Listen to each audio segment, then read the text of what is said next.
everyone. Thank you for joining me again for our live videos for Giving Tuesday. I'm the Director of Donor Engagement for the chapter. I want to give you all a quick update on our goal of $15,000 for a matching gift for Giving Tuesday. So far today, we have raised $13,130 just between this morning and 1 o'clock today, which is amazing. We're less than $2,000 away from our goal of raising $15,000. Thank you to everyone who has given so far. I'm going to be joined now by Rocky Dallum, who's the Vice President of our Board of Directors, and Jeremy Van Tress, who is living with ALS in Corvallis, Oregon. You may recognize Jeremy as he's been the face of our Giving Tuesday and Share Hope campaign. He's an amazing person who has maintained hope and resiliency throughout the difficult journey of living with ALS. Thank you both for being here. I'm now going to turn the conversation over to Rocky so he can introduce himself, and he's going to be speaking with Jeremy about his journey with ALS.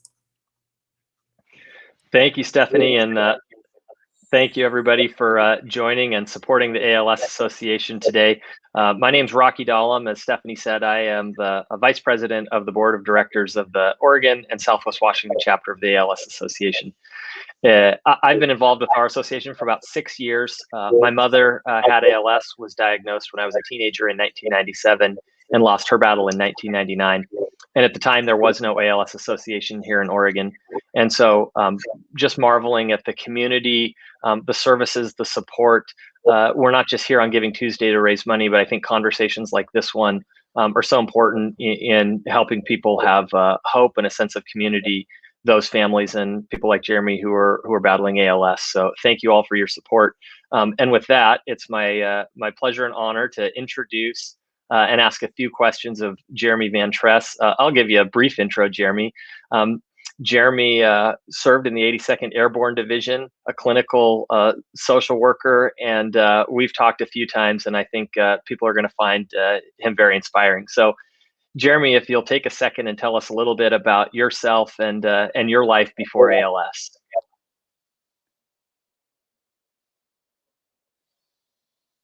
Hi, Rocky, and thanks so much for taking the time to chat with me today. By the way, I love the name Rocky. I've always had a strong affinity to the Rocky Balboa character because of his unshakable will to keep getting up and pressing forward in the face of adversity. I was diagnosed with ALS in February 2017 at the age of 36, likely because of my service in the Army. I served in the Army and the Army Reserves for a total of 9 years and was medically retired in 2018. After I was diagnosed, I wanted to use my skills and abilities to help others with ALS. Not knowing if I would live long enough to finish, I started a social work PhD program. I just finished the program a few weeks ago. I was diagnosed with hypoxic respiratory failure just 2 weeks after starting my doctoral program and underwent a tracheostomy on September 11, 2018. During my doctoral program, I was honored to be selected as a 2019 Pat Tillman Scholar. My wife and I live with our 6 children in Corvallis, Oregon. Before my ALS symptoms, I was a very active person. I loved playing sports. I was a competitive endurance athlete and loved running, cycling, swimming, and virtually every other activity that I've involved, pushing the limits of my mind and body. I loved being an active father and looked forward to doing fun things with my kids as they grew up, like camping, running, riding bikes, and jumping on the trampoline. I loved playing with and tickling them until they cried and begged me to stop. I won't necessarily say life before ALS was better, but it was fulfilling to use my body in ways I can't now.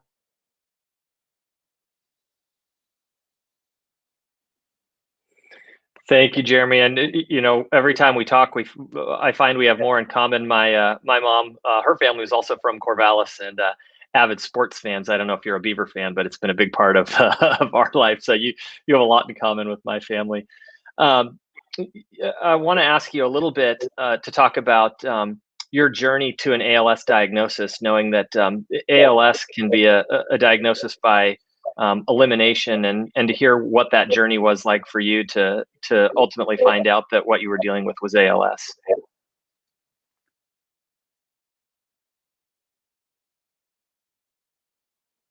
During my deployment to Afghanistan in 2013, I began having slight issues swallowing, gagging, and controlling my saliva. About 6 months after returning from Afghanistan, I began experiencing weakness in my hands and having a difficult time opening jars and bottle caps.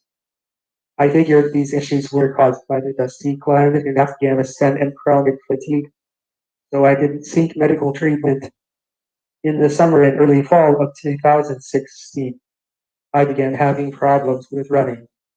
In July 2016, I rolled my ankle and fell while running on a flat asphalt trail, which was uncharacteristic of me.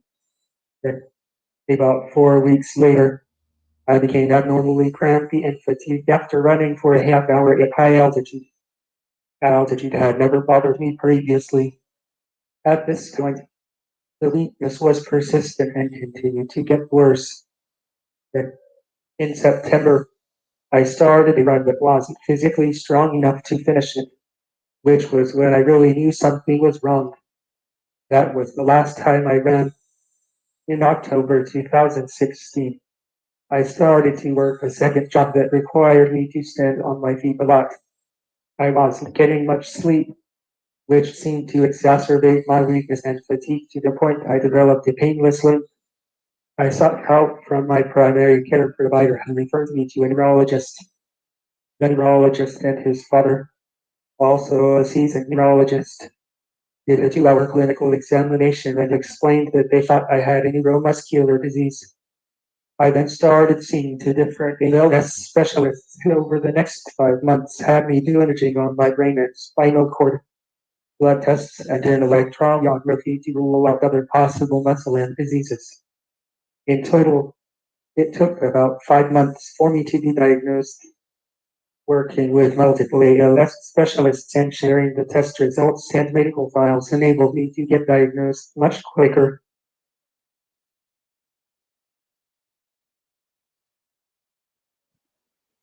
Wow, thanks for sharing, Jeremy. And I think we were talking before, and Stephanie and I have, is that those who've served veterans are twice as likely to be diagnosed with ALS as those in the general population. So thanks for sharing your story of diagnosis.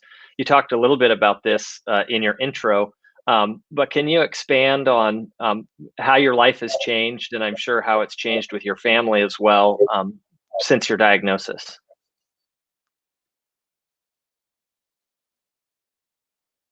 In many ways, I feel richly blessed since being diagnosed because I am a military veteran. I have resources that others with ALS unfortunately don't have. I feel I've used my skills and resources to give my disease purpose and to help others. If not for ALS, I probably would not have the doctorate yet, nor would I have met hundreds of amazing people who I now regard as friends. In some ways, being a person living with ALS has made me more introspective about what I think about and how I fit in the world. Oddly enough, ALS has given me perspective and amazing opportunities that I otherwise would not have had. Of course, that doesn't mean my life is purely sunshine and rainbows. I experience fear, anxiety, and frustrations. I have moments of great pain, suffering, and weakness. I think anyone dealing with ALS should expect to feel vulnerable and helpless at times.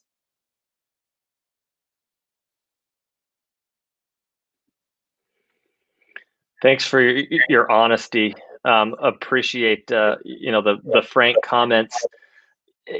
In face of your diagnosis, how have you maintained? You said sunshine and rainbows, but how have you been able to maintain? What I've witnessed, and I think I'm certain everyone around you, such a hopeful and positive approach to the diagnosis.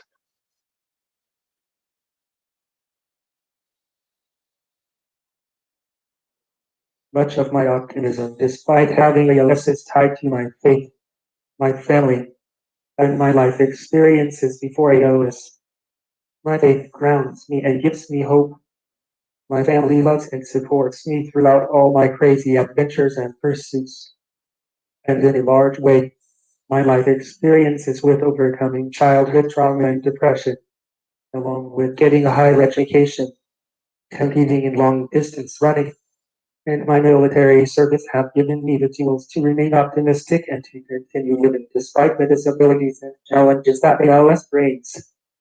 Being service-minded and thinking outside of myself and my own challenges also keeps me motivated to live a purposeful and impactful life beyond just wanting more for myself.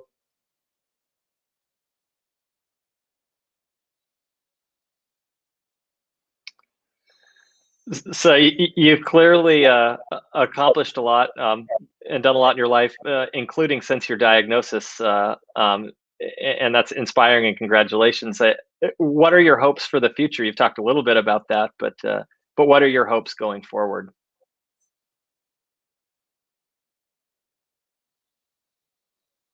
I have tremendous hope for the future. I plan to live as long as possible, hopefully decades longer. I plan to continue helping others and contributing to society. I hope to find employment and get off of Social Security to provide a better life for my family. I hope to expand my nonprofit and continue providing social work services to the most vulnerable and needy pals. I plan to continue being here for my wife and children and experiencing the amazing things my children do with their lives. I am writing a book about how my life experiences prepared me to live with ALS, and I hope to publish it within the next few months.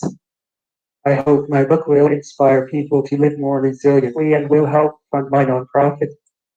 I also hope to be the first person with ALS run for a political office, and I plan to continue advocating for ALS issues and other issues that are important to me. Of course, I also have hope that our amazing clinical research community will find effective treatments to enhance the quality of life of cows.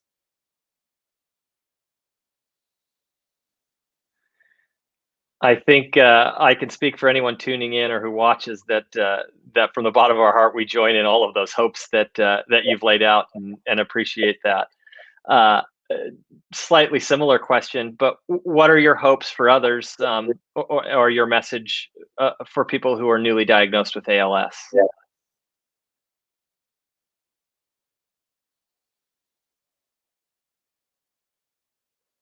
My greatest hope is that people with ALS recognize that they and their families don't need to face their disease alone. I hope they know that there are many people, including myself and those at the ALS Association, who are here to help and want to be a resource for them. I hope that people who are newly diagnosed will have access to resources that can help them live more resiliently and adaptively with ALS.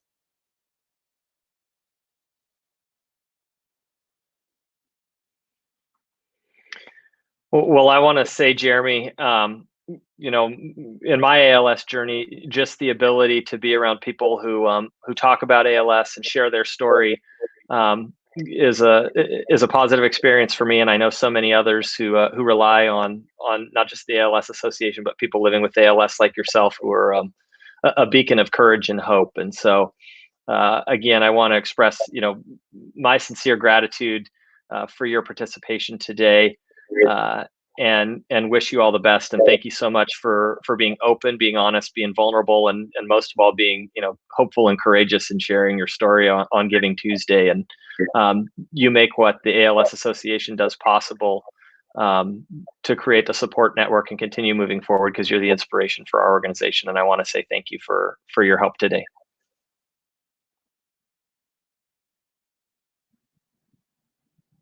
Thanks so much for taking time to talk with me.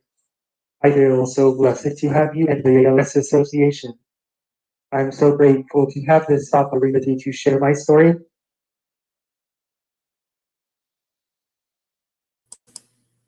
Thank you, Jeremy. I just wanted to pop back in here. Every time I've heard you speak or had the opportunity to meet you, I'm just blown away in new ways, just because you're such an amazing person. And I'm excited to hear about your plans to potentially run for office as the first person with ALS. That's another amazing an amazing piece. And I don't know if you mentioned it, but I know you also finished your dissertation recently. So congratulations on that as well. And thank you, Rocky, for helping to facilitate this interview and getting an opportunity to speak with Jeremy a little bit more. Thank you both so much. I just want to do a little plug for our 3 p.m. We're going to be speaking with the Zimmer family, who is an amazing family who has supported the ALS Association in memory of Liz Zimmer. So hopefully you'll join us then. And thank you, Rocky and Jeremy. Bye.